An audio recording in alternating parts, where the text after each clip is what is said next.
Lucky to last the day out, as you'll see in the Facey Leisure Figure of 8 Delivery Drivers' Championship. They're going to try and negotiate 12 laps, and Barry Lee, the hot rod specialist, and our commentator Nigel King are going to try and identify them as they disintegrate. There's 12 laps to come in this delivery drivers race, and what a collection of cars we've got out there. They're all shapes, they're all sizes.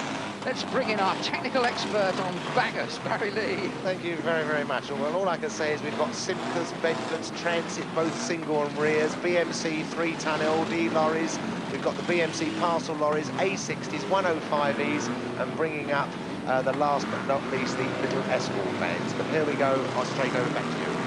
Oh, well, there you are. You can see with all the technical description there, it's a mixture, but all the technicalities are going to count for very little when it really comes to the crunch, because that's what we're going to come to. It is, of course, figure of 8, and in a moment or two, the first of the cars will be coming to the crossroads for the first time. Here they come, and just as the field, in fact, clears, but the world champion, Mr. Bump there, Sean Lydiard, 267, just gets the back end whacked as he's the last man across the crossroads. I suppose that's one of the penalties of being world champion on figure of 8. You're always likely to get your tail chopped off in the early stages of the race.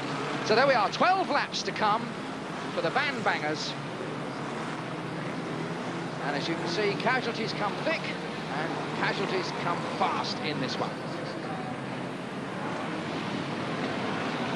There's two ways you can go for the crossroads, really. You can just go, shut your eyes and hope, or some of the guys do it a bit more technically than that. They're on the bend and looking for a gap and try to time their speed to get between the others. But I think most of them, they decide at the last minute whether they're going to go or whether they're going to stop. And most of them go, they seldom stop.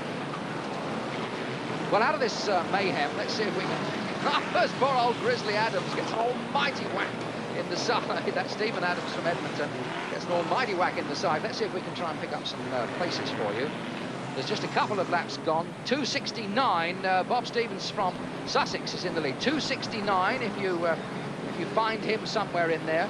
52, I think, is second, Bob Alderman, and 264 is in third place, Brian Black. So that's the 1, 2, 3, 269, 52, and 264. You may well spot them.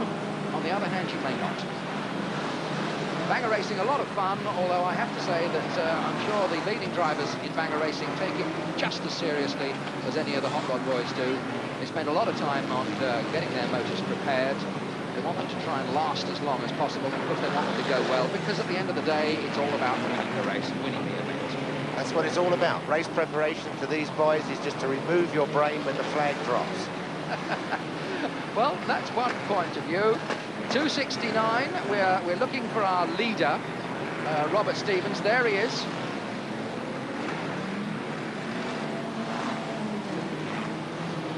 Disappearing behind the 44 motor of Barry Cannon. But there he is, he's going quite well at the moment. Just, oh yes, he sneaks across the crossroads without too much trouble.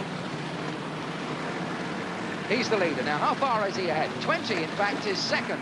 Roger Wilkinson, the big white van, I think it's a Transit, the big white Transit. There we are.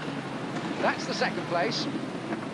There we are. So they're coming to the crossroads now. Roger Wilkinson gets clobbered. That was 223. Barry Bull just caught him on the back end, and I'm afraid Roger Wilkinson now down about 3 or 4 places. So 269, 114, I suspect, has now moved up. Mick Davis, he's the British.